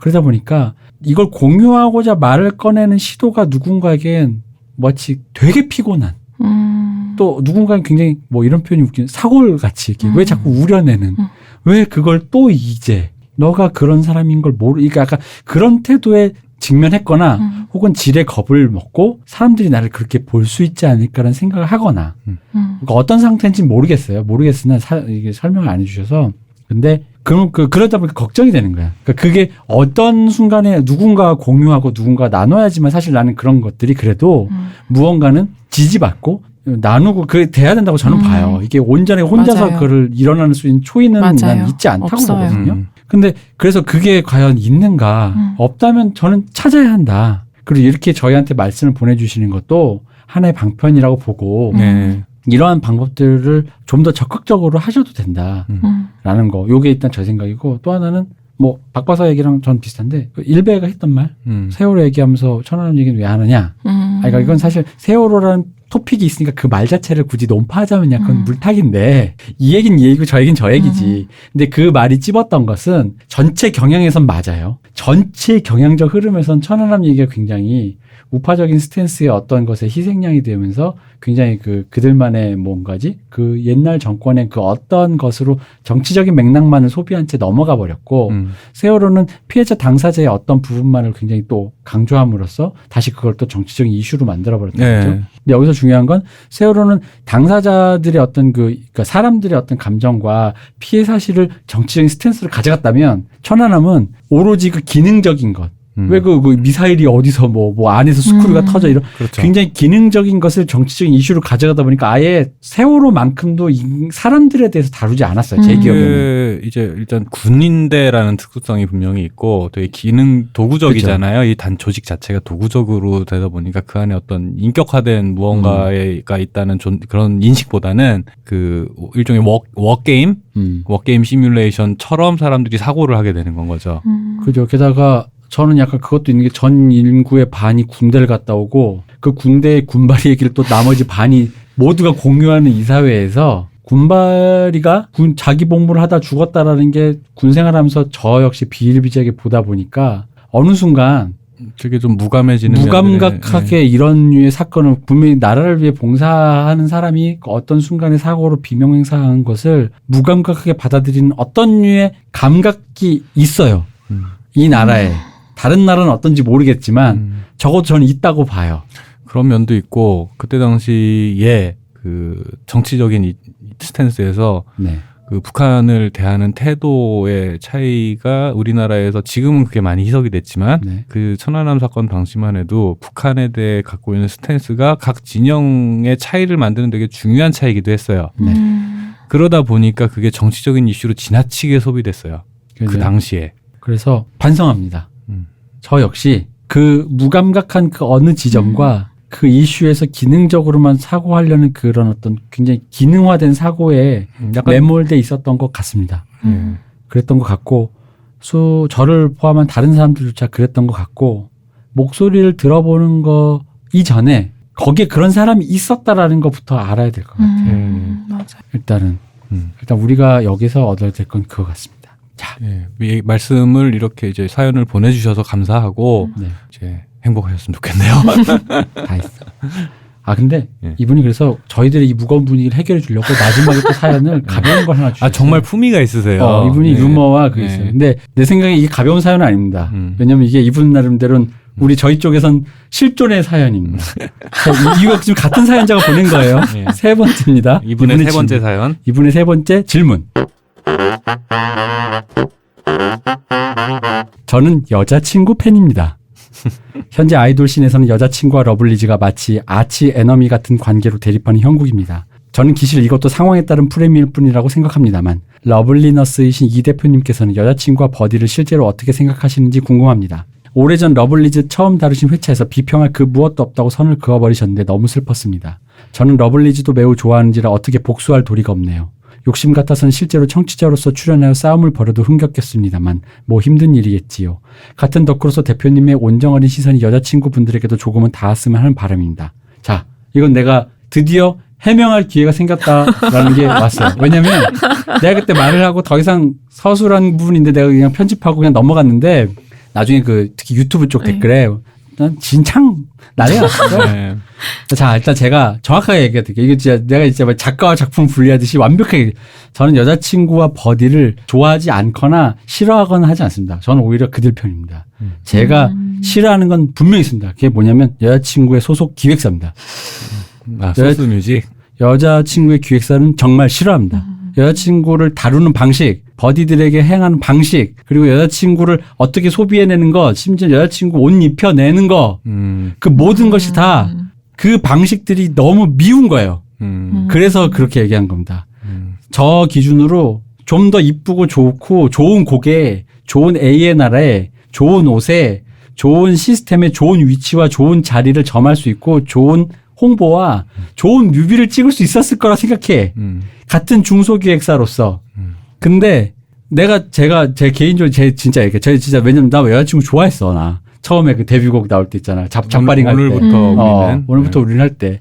그때 보고 나서 시상식에 연말 시상식 여자친구와 러블리즈와 같이 섰을 때 무슨 느낌을 받았냐면 마치 이런 느낌인 거예요. 왜 집이 못 살아도 우리 애만은 좀 어떻게 해야지 해서 입혀 보내는 집이 있어요. 그러니까 이런 행사니까 저기 연말에 졸업식 가는데 그래도 이쁜 거 입고 가야지 하는. 엄마가 머리 깎아서라도 애를 내보낸다고. 근데 여자친구의 특히 그건 그때 그 이미 인상이 그랬는데 지금 몇 년 지나서 지금까지 저의 인상은요.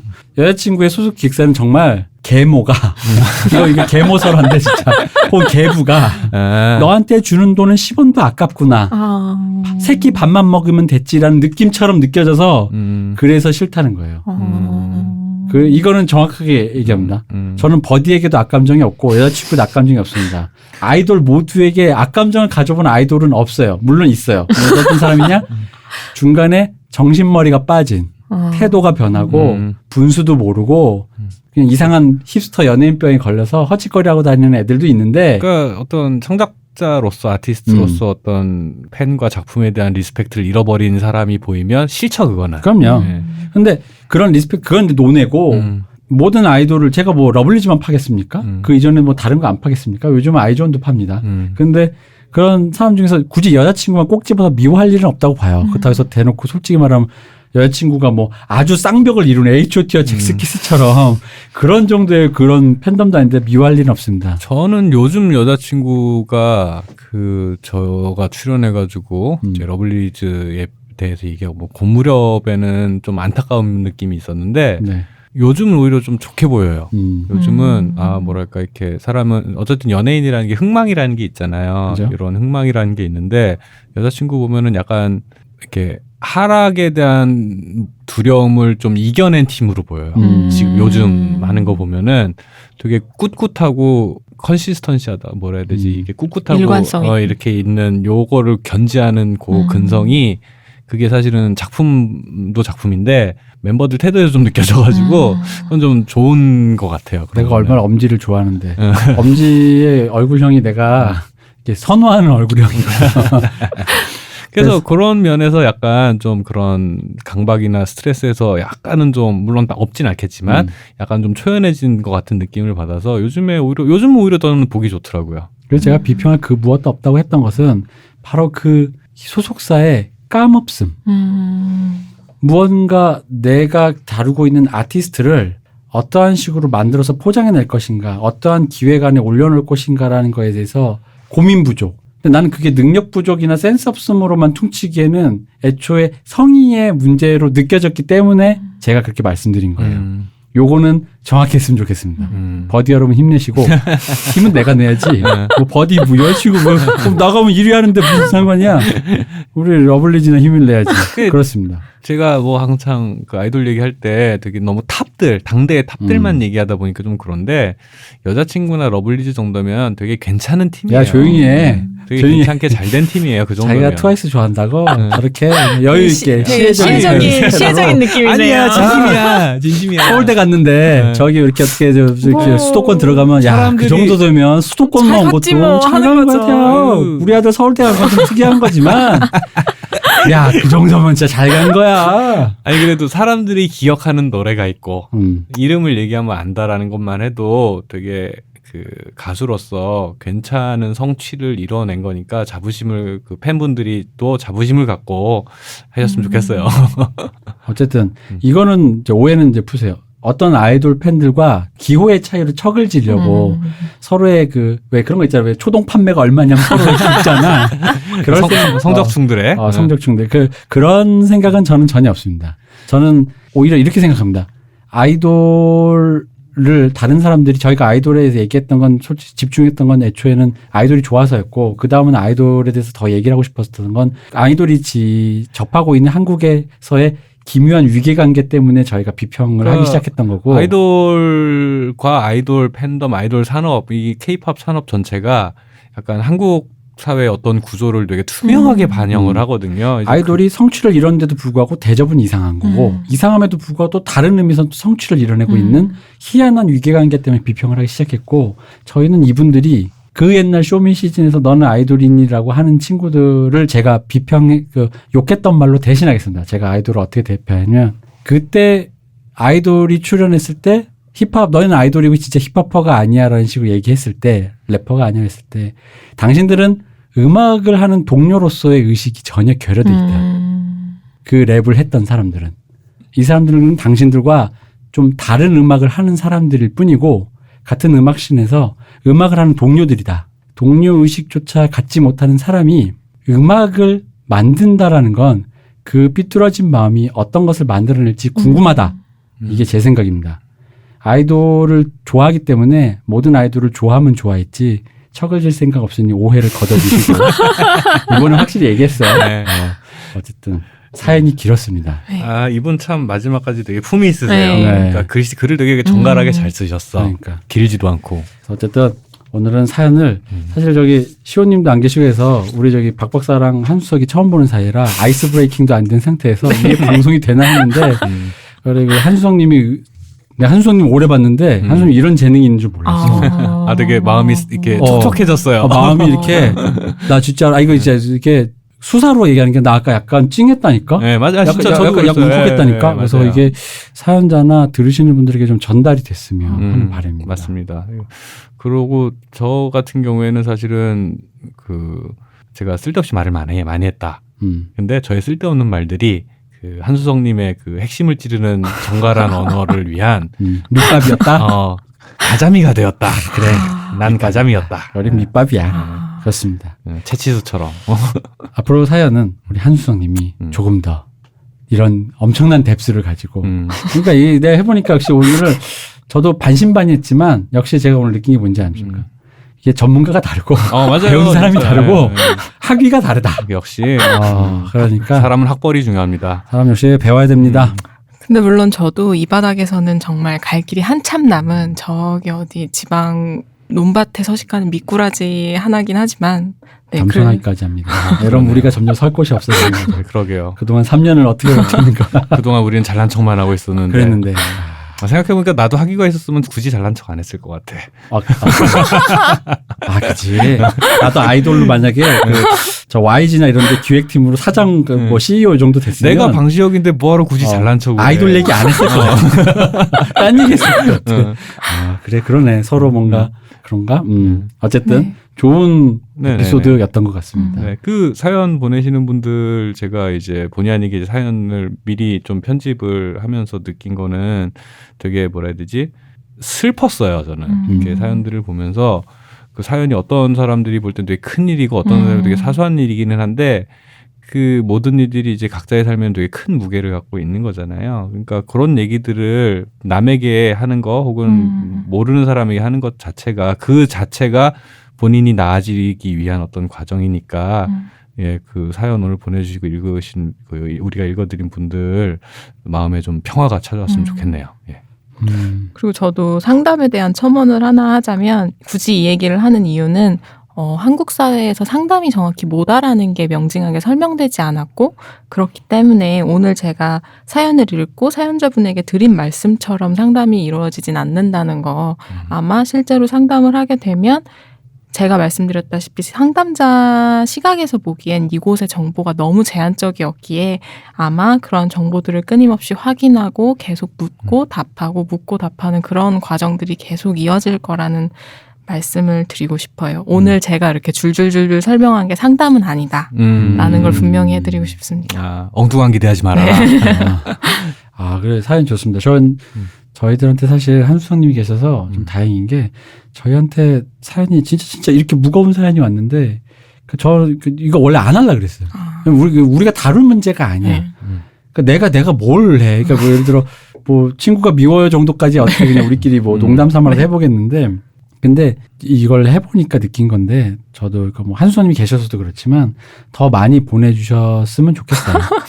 왜냐면 그러니까 이걸 꺼낸다라는 것 자체가 그러니까 이분에게뿐만 아니라 나 오늘 좀 느낀 게 나한테도 뭔가 난 별로 나한테도 뭔가가 오네요. 그러니까 위로가 좀 되는 게 있어요. 그러니까 약간 이 정도로 무게가 느껴지다 보니까 약간 내가라는 느낌이 좀 있어서 더 많은 사연은 그러니까 이걸 꺼내는 과정 자체가 어떻게 보면 그거 자체가 되게 좋은 과정인 것 같아요. 그래서 더 많이 NAMYEGI @gmail.com으로 사연을 좀 보내주시고 자 오늘 즐거웠습니다. 네, 저도 너무 재밌었습니다. 재미있었습니다.